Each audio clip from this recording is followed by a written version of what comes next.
Welcome to the Parent Survival Podcast, from surviving to thriving in your household. My name is Schwalen, and next to me, as always, is my beautiful bride, Dr. Sonia Schwalen, pediatric psychologist expert, licensed psychologist, and nationally certified school psychologist.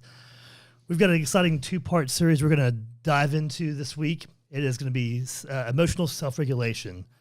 So today's episode, we really talk to the parents about how do we as parents self-regulate our emotions. And then next week, of course, we'll dive into the kids and how do we actually help our kids in emotional self-regulation. So when we're talking about doing these episodes, there was just a lot of different talk about, well, what are triggers when it comes to our emotions that deal with our kids, right? And so I thought about even, just yesterday, my beautiful bride has to run off to an appointment. And our 2-year-old is actually going through potty training, and that's been a real experience with him as well. He's done really awesome, except he's never gone poo-poo in the potty. So right before Dr. Sonia Schwalen leaves yesterday for her appointment, she takes him to the potty in our downstairs bathroom. And literally 10 steps from the potty, she's out the door. He's walked 10 steps from the bathroom.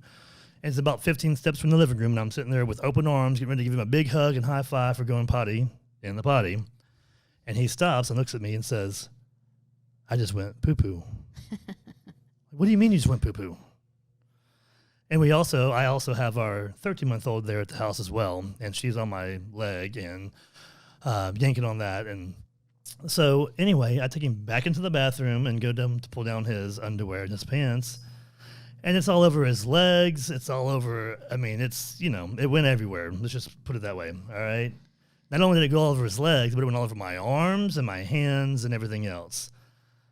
So self-regulation of emotions, that was a tough one yesterday, I will say. Right, because you know that if you overreacted or reacted wrong in some way, it could scare him from wanting to use the potty in the future. So there's all of these things that are riding on exactly the way you react or respond in that moment, right? That's right. And you said respond, so I was like the first responder in that moment. So what did you do? How did you be the first responder in that moment? I said, what are you talking about? Oh my gosh. I really hope that's not what happened, is it? No, I didn't. I kind of held it in as best I could, but of course our 13-month-old is right there as well, and she's trying to like reach around me and get through me and go to see what's going on as well. And grab as much as she can, I'm sure. Yeah. So this is not only this, so it wasn't just the poo-poo everywhere and all over me. It was also, now it's time for a bath with both kids, and that's very difficult at times as well at that age. So, it was, all you can do is laugh about it, right? Or cry about it, which a lot of parents will do, or scream about it and run and walk out the room, or there's all different kinds of ways that parents would react to that situation. Why me? Why now? Right now? Well, and this happened yesterday around, I think, like 4 p.m. So it had already been a really long day, juggling, work and being at home and just other things that come up. So you're at this point already drained. You were probably thinking, mama's away on an appointment. She'll be home soon and do the norm, which is get the kids dinner, get them ready for bed, and then you can get back to work. And now here you are, all of a sudden, instead of doing whatever you were planning on doing, having to just adjust to the moment. Yeah, so my regulation was really thinking more about how I'm going to pay you back when you get home. Like, where's mom at? This is a mom circumstance and situation. Definitely not for dads. All right. Well, yesterday it turned out to be a dad situation. When we're potty training, the dads take the kids out to the tree and say, "Hey, there's a tree. Go to the bathroom." We have this potty book also that we're reading each night, or I'm reading each night to our 2-year-old, and it's kind of funny because it says, "What does cat do? What does the dog do?" And every time we go to the dog page, he sees the tree and goes, "Yeah, I want to pee on the tree." I'm like, "Yes." So anyway, self-regulation. So yeah, there was probably a few choice words, that I was saying underneath my breath about mom and whatnot. And no, I'm just kidding. Because somehow, some way, him pooping his pants became my fault, right? You just took him to the potty. You got him up way too fast. You didn't give him a chance. You were running late. You had your own anxiety going on, and I had to pay for it. So I didn't self-regulate. It had this trickle-down effect. And I'm so glad you said that, because in real life, when we don't self-regulate as parents, it really does have a trickle-down effect. So I said that, but you kind of made me say that. So that's awesome, because that's the psychological effect, right? That it's powerful. We have a 100% influence on the psychological development of our children. I think as adults, we know that in terms of our own relationships with our parents and how they have affected us. And so that's why we want to talk about emotional self-regulation today in parents. And then next week, we're going to talk about emotional self-regulation and how to support that in children and in our own kids, right? But we can't really help them do something unless we know how to do it ourselves. So yes, absolutely. Self-regulation on our part has this amazing or detrimental trickle-down effect to our kids. And so I think it's going to be really awesome to talk about that today. I have to agree. And it kind of reminds me of some of the episodes we've done in the past where it's about whether we're being reactive or how we're responding. So either reactive or proactive. Proactive is really kind of regulating our emotions and how we actually respond. And the more I thought about these episodes, I really think about me growing up and how I was taught, to regulate my emotions or not, right? Because we're all taught certain things and certain things we're not taught at all. And thinking about this is really, if you really break it down for the long-term success of our children and their lives as adults and their families and everything else, and the trickle-down effect in this area, this is probably the most important thing, or one of the very most important things we can teach our kids, because this will have a long-lasting effect, either negatively or positively, on all that they do in the future. Absolutely. And so our ability to self-regulate affects our relationships with, our coworkers, our bosses, our spouses, our children, their children in the future. Every relationship that you're in requires you to be able to self-regulate effectively.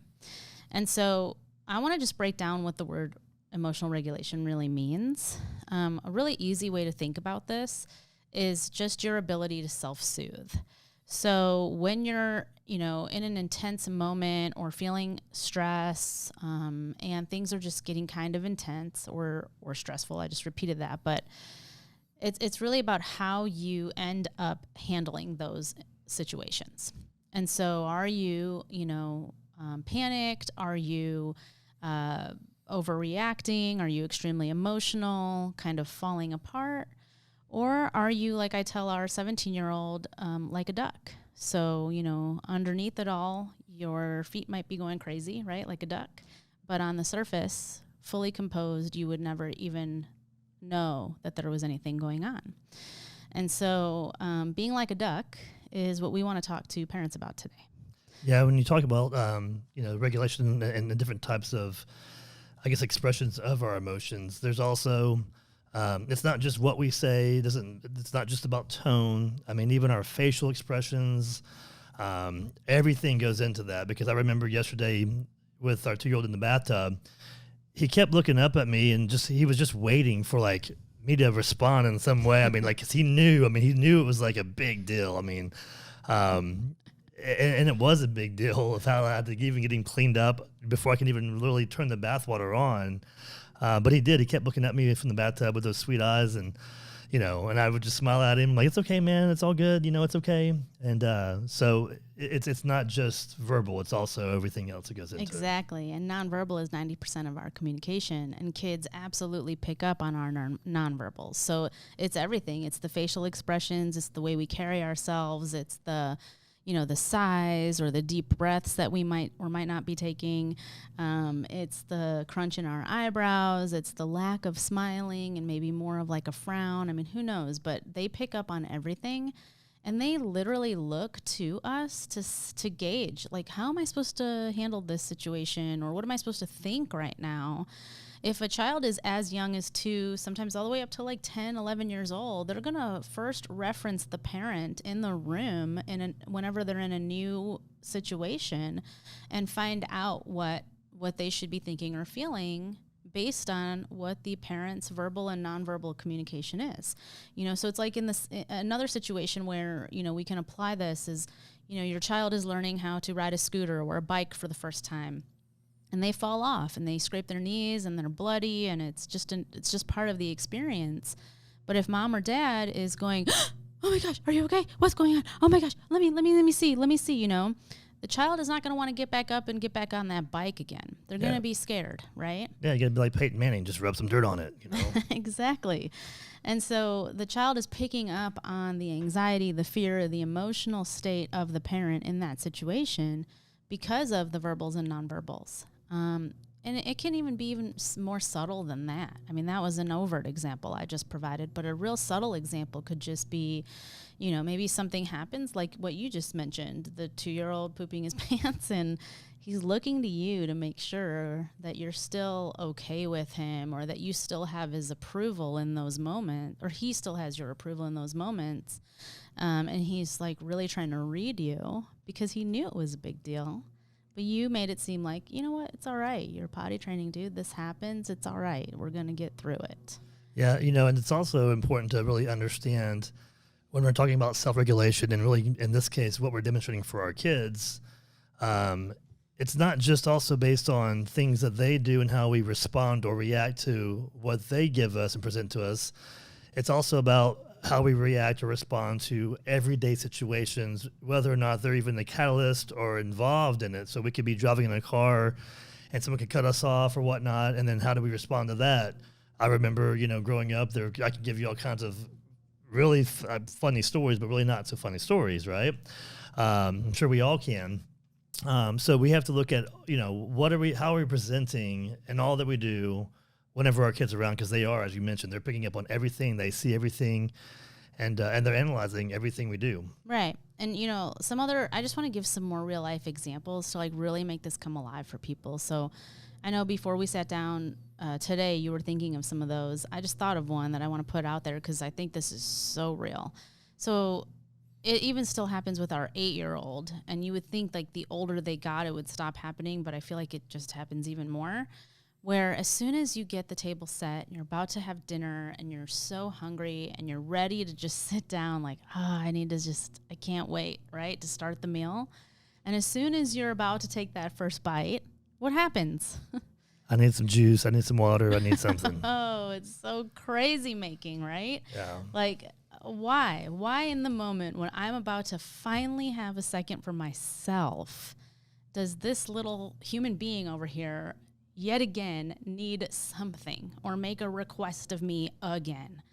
And so it's stressful. If we don't take care of ourselves, it can definitely get the best of us, and it can lead to burnout. It's being a short order chef that we talked about in one of our other podcasts, Yeah.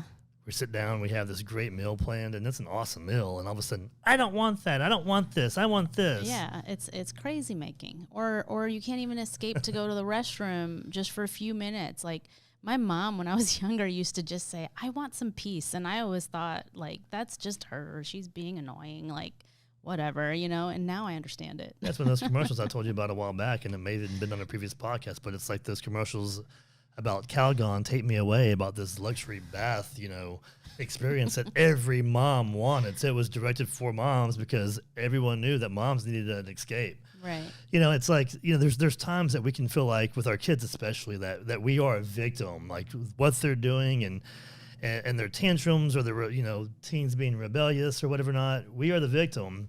Or sometimes we can feel like we're being held hostage because they want what they want, how they want it, when they want it, and if they don't get it, it continues on and on and on and on, even the simplest things. Absolutely. And so I'm so glad you said that, because I think it's really important to normalize feeling like a victim to our child's bad behavior, or even feeling like a hostage to their bad behavior. My favorite moments are, when I see parents kind of over talking in a situation. And so they kind of get stuck in that like verbal vomit of, let me explain to you why this is not okay, and I need you to stop doing this, and I need you to stop doing that. And the entire time they're talking, the child is ignoring them and just continuing with the behavior. And so that's literally being held hostage, or the right? teenagers just totally blocking them out completely. Dismissing it, walking away. Or just sitting there with their eyes, rolling their eyes in the back of their head. Yeah. All of that is happening. And even in those moments, it's like we're being held hostage, because I think all of us can relate there's so many other things we'd rather be doing in those moments, right? But yet we're just stuck and like trapped in this moment, almost in like under the control of our child's behavior. And it's so easy for us to react. To lose control. Right? Lose control. So when we say that, we're talking about, yelling, raising your voice, sending a kid to their room for really stupid or small things. So kind of overreacting in those moments.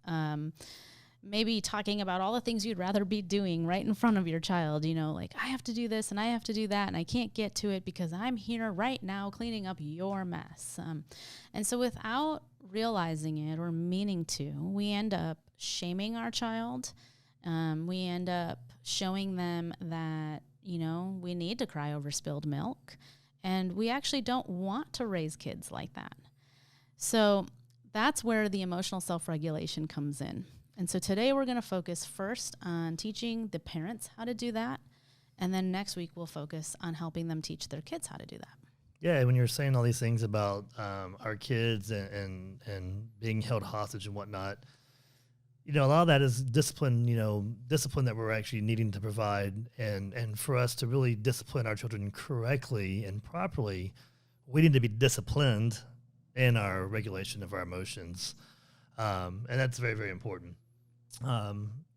It's kind of like we just heard a story also and talking about, grace-based parenting and discipline and whatnot, and being a first responder. And what's that mean? You could have this horrific event going on and there's chaos everywhere.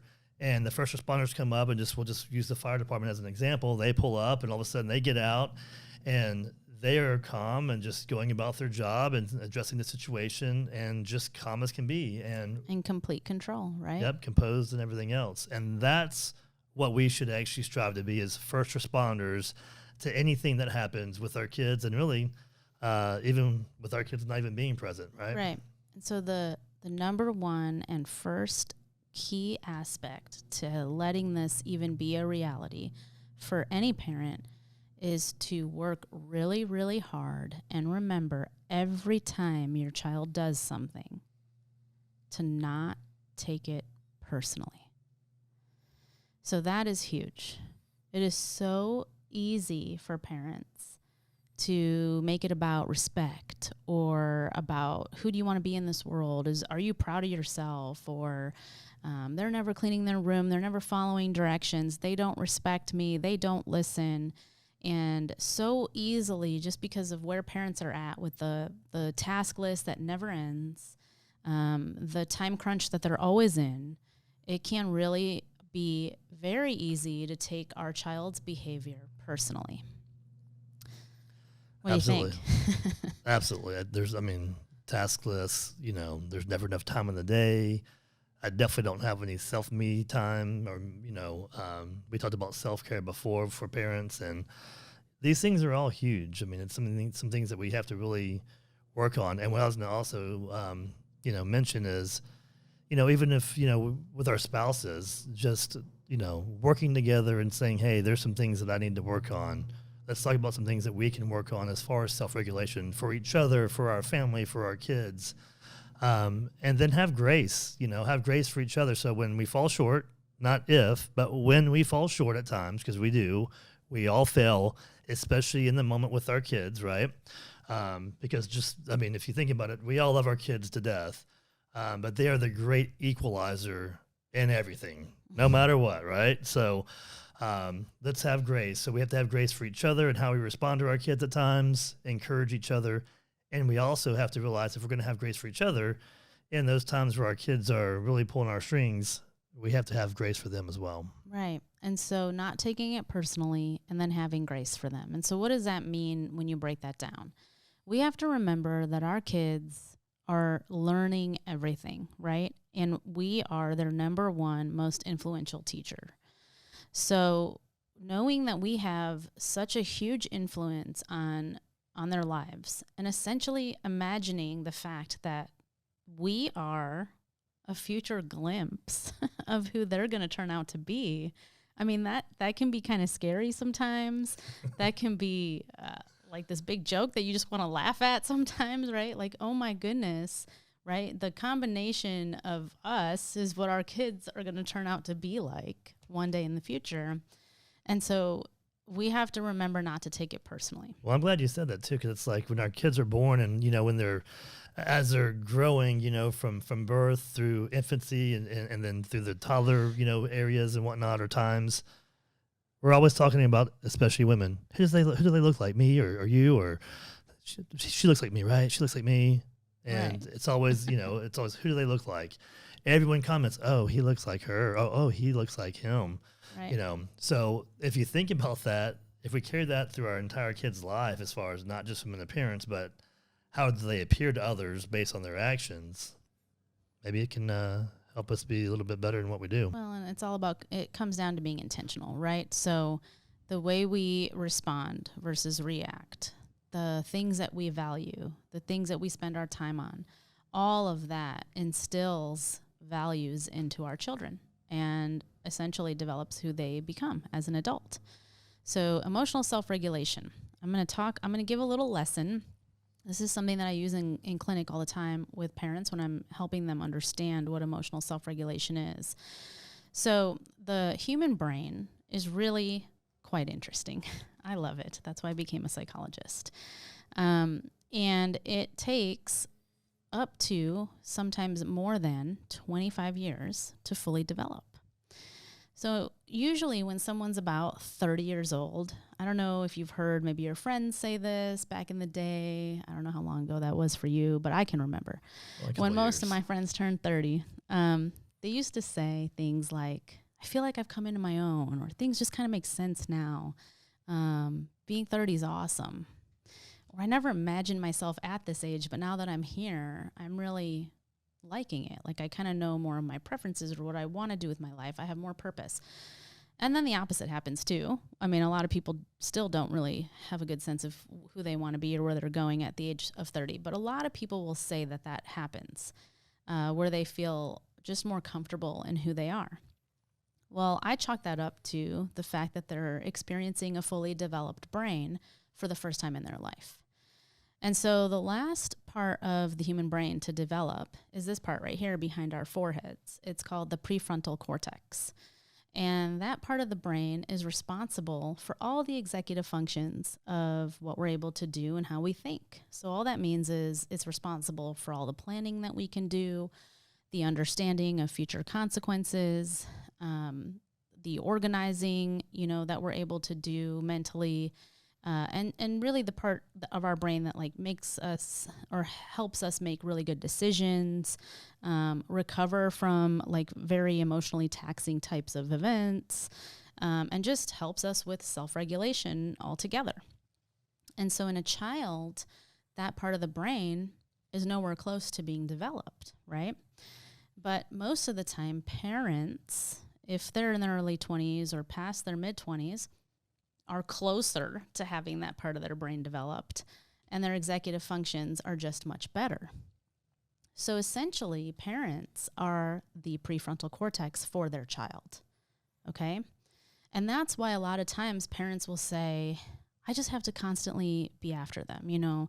They don't follow instructions. I have to tell them over and over again to do something. Or they might start something, but they won't finish it. Or they just seem kind of oblivious, like they're ADHD. Yeah, well, that's also implicated in the prefrontal cortex is part of all that, but we're not going to even go there. But a lot of times parents will notice that their child just needs a lot of prompting or assistance to get through basic daily activities. And that's normal. That's because we're dealing with a human that doesn't have a fully developed brain yet. And so when a child is trying to learn emotional regulation, a parent is such a huge part in helping them develop this skill because they just don't have the brain power to do it themselves. So essentially, I like to do this. This is the brain, okay, my hand. And we can see it good, right? Is your brain on drugs? No. Oh, it's not the same episode, okay. This part is the brainstem, or the neck, like the back part of the head, right? So the base right here is like our reptilian brain. Okay, so this is where the amygdala is. This is just kind of like where some real core processes occur. We have this part of our brain like in common with reptiles. That's why they call it that. And then this part right here is the prefrontal cortex. It's the top of our brain. It's the part that really makes us human and more advanced than other creatures on this planet. So I like to describe it as, when a child is really, really emotional, it's as if their lid has flipped. And because this part of the brain isn't fully developed, they really need help with bringing that lid back down. Is that what they say? That's why you flipped your lid? Have you flipped your lid? Well, I think that's not why they say it. Maybe they do. I don't really know. That's pretty good. So if their lid is flipped, it's up to us who have the fully developed brain to teach them to bring themselves back under control.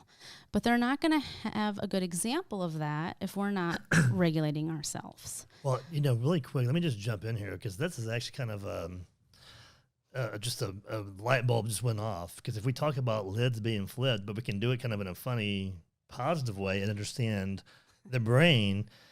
Kid, you just flipped your lid. Now let's help you close it. Maybe that would help us understand that the brain's always involved, and we can think about the brain being involved or not being involved because it hasn't been developed yet in all that we do, and even our own regulation with our kids and how they pull those strings. So actually saying that to our children and helping I think them. your lid's flipped. So let's go ahead and fix that for you. Let's close that back down real quick.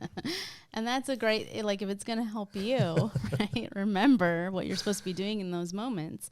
Because it's so easy for us to overreact. If our child's throwing a tantrum, they're in the grocery store, it's very embarrassing. We have all these other factors that we're thinking about. And now we're under so much stress because we can't just get a simple grocery store trip completed, right?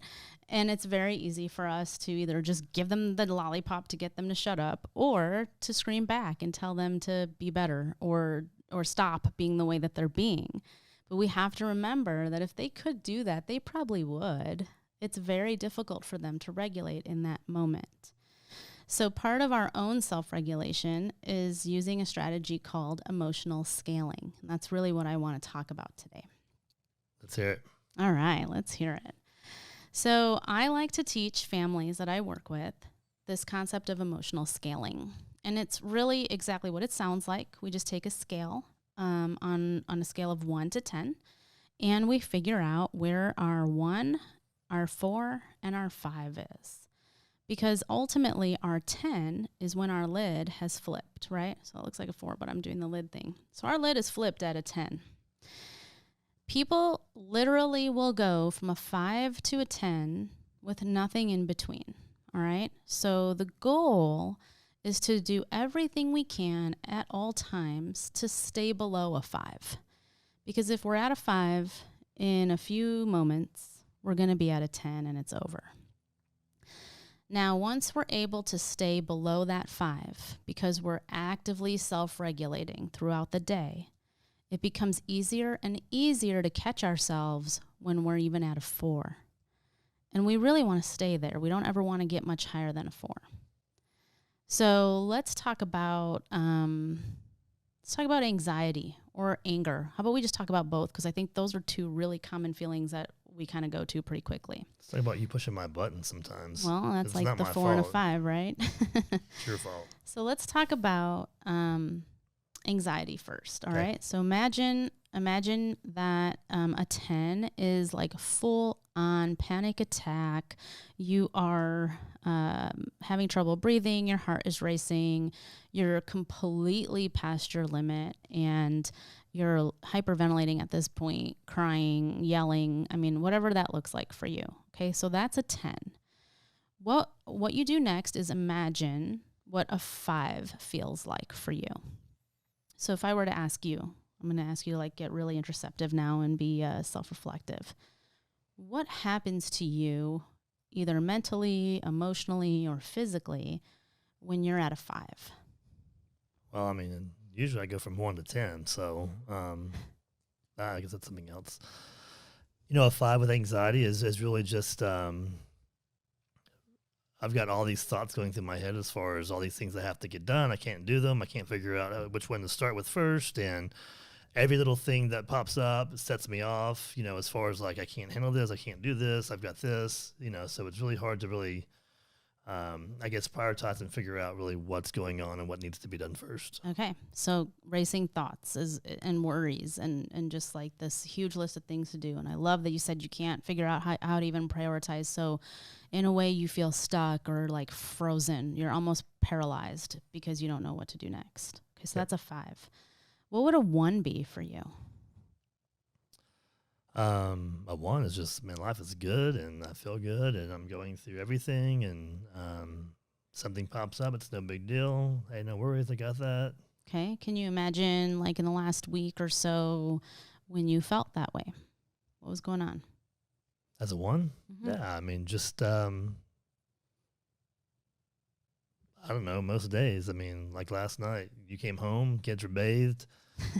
I was a 1. I said, it's your turn. I've done my daddy duties for the day, and I laid down and relaxed for a little bit. Yeah, you actually fell asleep, and it was like 7 o'clock. So absolutely a 0 or a 1 is so relaxed you could fall asleep, right? There you go.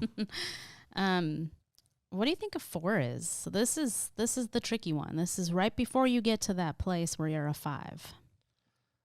Well, I would guess that a 4 would be just, we feel like there's anxiety. We can definitely tell there's anxiety there, but we're able to manage it effectively. We're able to use coping skills and acknowledge where we're at and self-regulate. Okay. So maybe in your example, you're still at a place where you can maybe make a list of things to do. You're thinking a little clearly. You're still maybe on the verge of feeling overwhelmed, but you're not there all the way yet, and you're still functioning, right? Yeah, you take a step back. You take some deep breaths. Okay. All right, so that's good. So that's a 1, a 4, a 5, and a 10. Okay. Now, emotional scaling is really important because what we're trying to do is keep ourselves below a 5 at all times. And so the way to do that is to literally do hourly check-ins. So I love doing this because honestly, I know I'm asking parents to add yet another thing to their list every day. However, it's so realistic and practical that as soon as parents start doing this, just even for a week, they see the benefit to it and then they keep doing it. So literally in session, I just have parents get their phone out and set an alarm to go off every hour, every day. And then when it does, it's like vibrating in their pocket or dinging at them or whatever is happening. They look up and they remember, I need to take a minute and just emotionally scale. Like, where am I at right now? And so if they ever find themselves at a 5, okay, or on the verge of becoming a 5, they're going to literally just stop for a minute and do something to like reset themselves. So this is where coping skills come in. This might be, get up, take a walk, and go get some water, or just stand up and take some deep breaths. So you're talking about just realizing where you're at as far as regulations. And I think one thing that I want to add in there really quick, because this is something that's still very difficult for me, even with a brilliant psychologist as my wife. Before we got married, I knew mad, angry, sad, happy, right? So understanding the different emotional types. In fact, we have a magnet that you put on our refrigerator that shows all, I don't know how many there are, there's a ton of them, excited and, all different types of emotions. So understanding the different emotional types, I think also is very important. So doing that for ourselves, but also helping our kids learn those things would be very beneficial, because if I'm trying to regulate my emotions, am I happy? Am I sad? Am I anxious? What am I right now? Okay. And I love that you just said that. It's like you took the words right out of my mouth. You're an honorary psychologist, right. dear. Do I get a pen for that? Do you get a what? A little button. get a high or a pen. five. All right, here we go. Identifying feelings is so important, right? So happy, mad, sad is pretty much what everybody learns when they're younger, and that's sometimes all people ever know. So it's as easy as just, typing into Google on your phone, feelings faces. Or you can, if you feel like it, go into the emoji list and just check out some of the faces, right, to figure out what someone could be feeling. But there's a whole range of emotions, right, that we experience and we experience so many of them every single day. So, and sometimes we can feel more than one feeling. So we can feel confused and scared and excited all at the same time. Or right? happy, sad, and you start crying and you're so happy, but you're still kind of sad about something. That happens a lot when we're parents, right? Yes, absolutely. learning how to identify your feelings is really key in order to be an effective emotional scaler. So let's do one for anger, because I think that's another really good one that we can all relate to. So a 10 is your lid is completely flipped again. You're so angry. Maybe your face is red. You're, I don't know, clenching your fists. Maybe you're yelling and saying really mean or stupid things. Maybe your face is really scrunched up. So that's a 10. When you're angry or mad, what do you think your 5 is? I don't know. Does your face get red? People's faces can get red. They can feel their heart beating. Maybe they're starting to have certain thoughts at a 5. Maybe clenching your jaws. Okay. Yeah, jaw clenching is a good one. So anytime you feel any kind of tension in your face, that's a really good sign that you're under some stress. Okay. A 4, what do you think a 4 is, like a precursor to feeling angry? I don't know. Something happens and you're like, man, that really sucks. Okay, there you go. So maybe that like feeling of being mistreated or wishing that something was different, even getting interrupted when you're in the middle of doing something can lead to those types of feelings that are maybe not angry, like at a 10, but like irritating, mad, frustrating. Frustrated is a good precursor to becoming angry. And then a 1, again, is just so relaxed and calm that you could fall asleep. So all of these examples are just different ways to apply the same scale. Well, and now that you say that also, I just thought of something as well. Like our kids, we tell our kids to do something. You mentioned it earlier, over and over again. They forget to do it. We have to continue to remind them. But it's like, why didn't you do that? And just the way we actually respond to them, even if we say something like sarcastically, it could be negative. Like, here we go again, or how many times do I have to tell you to put your shoes away before it actually happens? Right? Those could be signs of frustration. That's a 4 or sometimes even a 5 for some people. And so if we notice that we're doing those things, and it's really awesome that you said that, because like, how do you apply this to real life examples? You may not know the answer to all these questions yet. You may not know what your emotional scale is. And so part of this is, this week for the parents, like go home this week and just take notice. Just observe yourself in your situations with your kids and try to figure out, okay, well, that's when I'm at a 4 or a 5. And I strongly recommend that you only focus on yourself this week. I was going to say, can I ask for help, or can I help my wife a little bit here? Right. So I'm glad that you asked that, because the answer is no. Honey, you're at a 5 right now. It's so easy for us to be able to tell someone else what their emotional scale is, and for us to see it in someone else, right? And that is actually a recipe for disaster. We're not going to do that this week. All we're doing this week is trying to figure out what our own emotional scale is in real life situations with our kids. So a 1, a 4, a 5, and a 10. And then if you do, if you're already really good at this and you already kind of know where your 4 and your 5 is, go ahead and start using coping skills so that you're not getting to a 10. Every time you feel like you're about to be at a 4 or a 5, or you are, like you recognize it, go ahead and step away from the situation, take a couple deep breaths, reset your thought process. Remember not to take it personally. Remember that you love your child, even though they're driving you insane. Remember that the way you respond in this moment has a trickle-down effect, and make a different choice. And it also trickles down to even our entire self-being as well, mentally, emotionally, physically. Exactly. I mean, it affects us too. It drains us when we're constantly functioning at a 10, right?